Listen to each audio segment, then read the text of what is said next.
Bonjour chers entrepreneurs, la présente vidéo va tenter de répondre à la question suivante. Quelles sont les recettes secrètes des entreprises des entrepreneurs qui réussissent? Donc en d'autres termes, nous allons revenir sur les cas de réussite qui ont été réalisés par des entrepreneurs et en quoi est due donc cette réussite. Donc pour extraire les recettes dont on a parlé. Donc, qu'est-ce qui fait le succès de certains entrepreneurs? Beaucoup de gens attribuent leur succès à la chance. Mais il est également très important que l'environnement économique, social, politique, technologique, écologique et légal soit propice à la création de nouvelles entreprises. En Irlande, comme dans beaucoup de pays à l'international, ils ont la chance d'avoir un environnement dans lequel intervient les grands noms donc, du capital risque, des subventions gouvernementales, des différents accélérateurs, des sociétés de technologie et du conseil. Et c'est grâce à l'intervention de tous ces acteurs que le climat entrepreneurial est considéré comme étant parfait pour les innovateurs. Donc là, je reprends aussi l'expérience américaine à travers la Silicon Valley. Je reprends aussi l'expérience indienne qui peut être présentée comme une véritable start-up nation, etc. Donc, certains experts vous disent qu'il va y avoir le lancement de plusieurs start-up si vous allez réussir à rencontrer trois paramètres. L'intelligence, c'est-à-dire les meilleurs talents. 2, les meilleures sources de financement. Et 3, le meilleur encadrement, c'est-à-dire l'intervention de conseillers et d'experts stratèges par rapport au conseil, par rapport à la formation. Et donc, si vous rencontrez les meilleurs talents avec les meilleurs experts, avec les meilleures solutions de financement, il est clair que vous allez avoir un climat entrepreneurial très propice à l'innovation, la créativité, au lancement des affaires.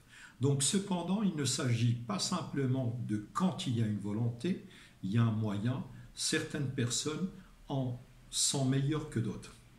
Les spécialistes des sciences sociales ont recueilli des données sur le comportement des entrepreneurs, mais prédire le succès entrepreneurial est plus compliqué que d'examiner des traits tels que créatifs, tenaces et qui prend des risques.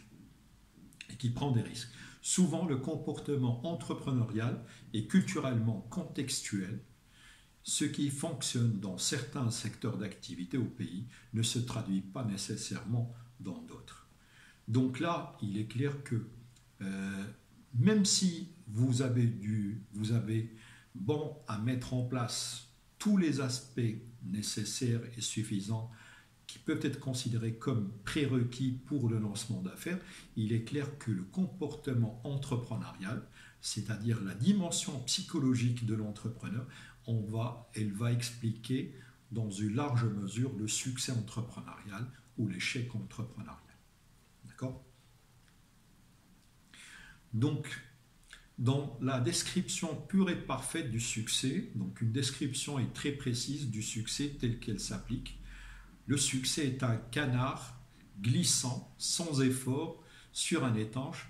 Donc nous voyons la beauté et la grâce au-dessous de l'eau, mais pas les pieds pataugeant furieusement sous l'eau.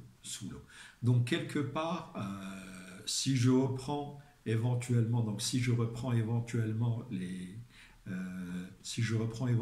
cette présentation, je pourrais la présenter ou je pourrais la relativiser à l'iceberg. Donc il y a une partie qui est apparente, il y a une partie non apparente qui est couverte sous l'eau et qui peuvent donc entraîner donc un certain nombre de mésaventures à tout navire qui risque de passer à côté. Donc la plupart des gens qu'on peut rencontrer ont l'impression que la réussite entrepreneuriale elle est provoquée essentiellement par la chance et que le succès n'est pas permis facilement. Donc d'accord, et que souvent, donc très souvent, donc lorsque nous rencontrons des cas de réussite, c'est souvent la chance et non pas le fruit d'un travail régulier. Mais les vrais entrepreneurs savent mieux que d'autres ils connaissent la lutte et voient le travail euh, soutenu et profond qui est fait par les entrepreneurs pour réussir. L'entrepreneuriat a fonctionné pour certains, non pas parce qu'ils ont eu la chance, mais parce qu'ils ont des caractéristiques, ils ont des aptitudes qui les ont menés au succès. Donc voici quelques éléments essentiels communs aux entrepreneurs prospères. Donc, quand on parle de réussite entrepreneuriale ou de succès entrepreneurial, il est clair que le premier élément qui va revenir à notre esprit, c'est d'abord ce mental. Donc le mindset de l'entrepreneur, il est conditionné par trois éléments qui représentent quelque part les sources d'influence.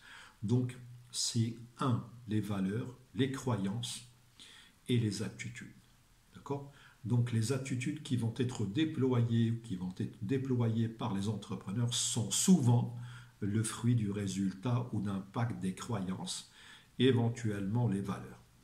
Et donc des croyances qui sont fortes et favorables à l'autonomie, à la prise de décision, au lancement dans le monde des affaires et un entourage porteur, une culture qui défend l'initiative personnelle et qui va dans le sens de favoriser beaucoup plus l'entrepreneuriat que le salariat, il est clair que c'est un facteur de réussite.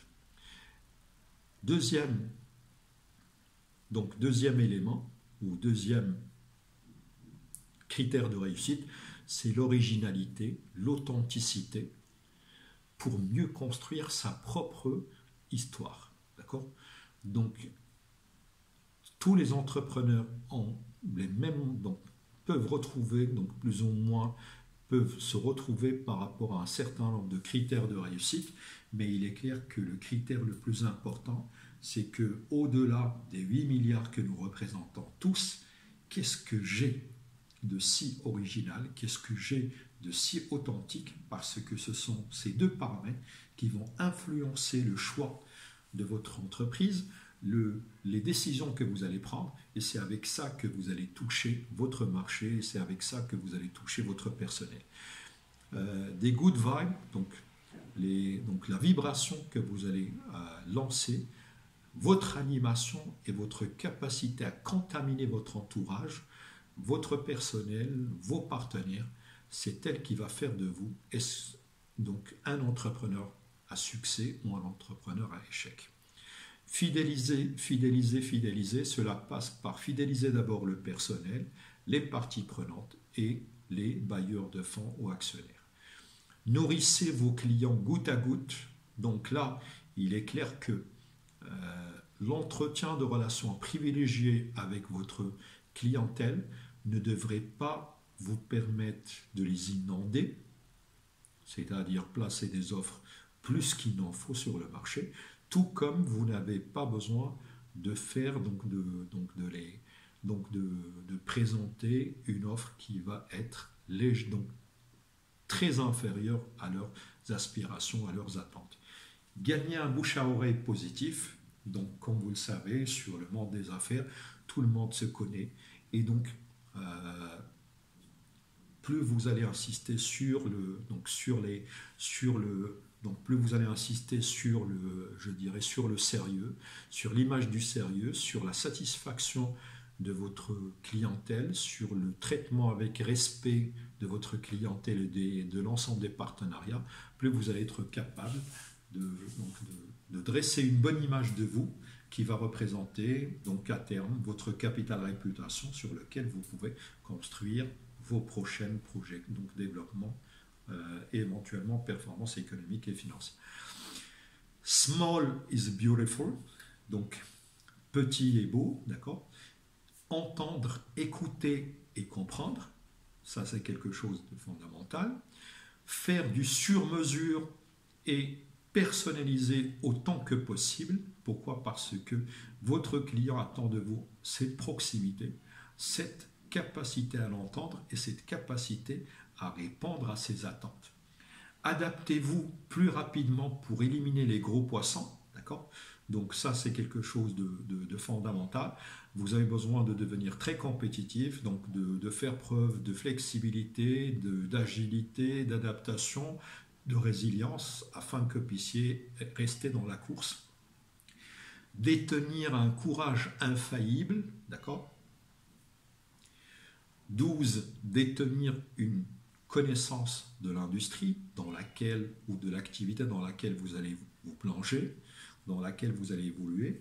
Détenir un dynamisme, une persévérance et une ténacité d'un Olympien ou donc de quelqu'un qui se lance dans les Olympiades ou dans les Jeux olympiques.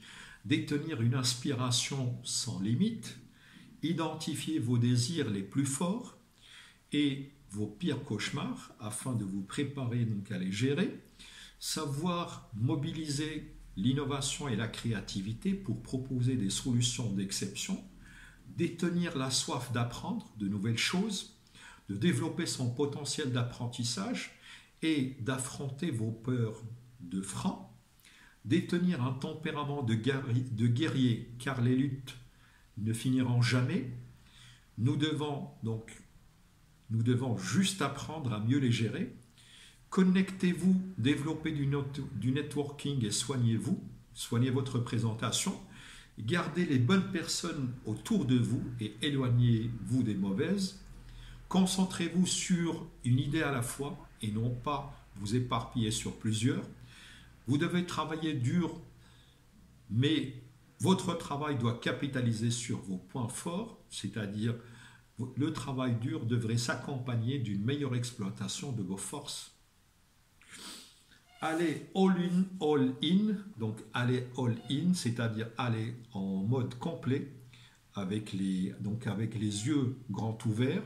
Maîtrisez l'art de créer du gagnant-gagnant, ça c'est quelque chose de fondamental si vous voulez engager de la négociation soutenue qui pourra déboucher sur des partenariats, etc.